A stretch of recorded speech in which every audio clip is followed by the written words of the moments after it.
চিংড়ি মাছ বাটা তো তোমরা অনেকে অনেকভাবেই খেয়েছো, একবারটি এরমভাবে খেয়ে দেখো।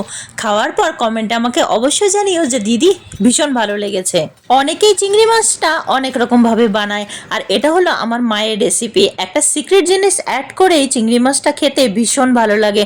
কড়াইতে সর্ষে তেল দিয়ে 4টে শুকনো লঙ্কা দিয়ে দিয়েছি। তোমরা যে যেমন ঝাল খাও সেরকম দেবে। আমাদের ঘরে ঝালটা একটু বেশি চলে বলে আমি একটু বেশি করেই লঙ্কাটা দিয়েছি। তারপরে একটু পেঁয়াজ দিয়ে দিয়েছি। পেঁয়াজটা হালকা ভাজা হয়ে গেল পর চিংড়ি মাছগুলোও দিয়ে দিয়েছি। তারপরে একটু ধনেপাতা দিয়ে এপিট করে ভেজে নামিয়ে নিয়েছি। আর এই যে হলো আমার মায়ের সিক্রেট কাঁচা আদা। এক টুকরো আদা এই চিংড়ি মাছ বাটার সাথে মিশে এত টেস্টি হয় খেতে, সেটা আর বলার নেই। তোমরা বেটে একবার এরকম ভাবে খেয়ে দেখো। আচ্ছা, তোমরা এরকম বাটাবুটি হয়ে যাওয়ার পর পাটার মধ্যে অল্প একটু ভাত নিয়ে এরকম কখনো বেটে খেয়ে দেখেছো?